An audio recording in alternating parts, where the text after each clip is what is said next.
بسم الله الرحمن الرحیم. یو بل ورپوښتنه کړې ده مفتي صاحب محترم، زموږ یو رشته دار هغه په امریکا کې اوسیږي، یو په دوبۍ کې دی، یو په جاپان کې اوسیږي.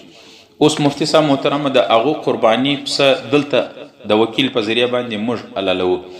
نو اوس هلته د امریکا د جاپان او د دوبۍ د هغه ځای او د دې پاکستان د اختر په ورځو کې فرق یا په ټیم ټیبل کې فرق. دلته سهار سي په امریکا کې لا شپای، دلته د قرباني وخت سي 12 غنټې تقریبا د پاکستان او امریکای په مابین کې فرق دی. نو دلته د قرباني سهار سي د قرباني وخت داخل سي، الته امریکا کې لا نه داخل سوی. د چا قرباني چې د هغه په امریکا کې دی یا په جاپان کې دی یا دوبۍ کې دی، نو اوس د قرباني کې د کم ځای اعتبار دی.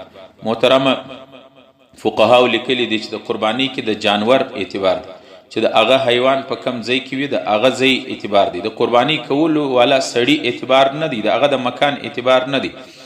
لہذا د قرباني جانور کچیر په پاکستان کې دی، نو په پاکستان کې که د قرباني وخت داخل سو نو قرباني کولی سي. اگر چې امریکا کې هغه سړی الته دی د هغه وخت لا داخل نه دی، د قرباني د هغه اعتبار نه دی. چې کم ځای کې حیوان دی د هغه ځای اعتبار دی.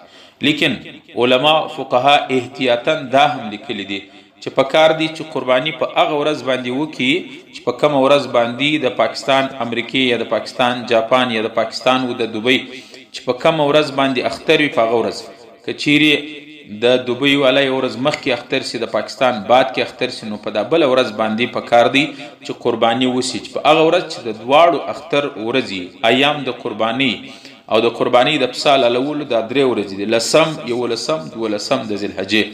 نو په کار دادی چې په هغه ورځ باندې قرباني وکړي چې په کوم ورځ باندې د دواړو اختر وي، دوبۍ والا مختر وي، د پاکستان مختر وي، په هغه ورځ باندې قرباني پسه حلال کړي. بهرحال فقهاو بیا هم لیکلي دي چې اصل کې په د پسه اعتبار دی، د حیوان اعتبار دی. حیوان چې په کم ځای کې وو د هغه ځای اعتبار دی. که په هغه ځای کې د اختر اعلان وسو او وخت داخل سو، قرباني کول جایز دي. اگر چې امریکا کې لا در اوسه د اختر اعلان نه سوی یا وخت نه داخل، د هغه اعتبار نه دی.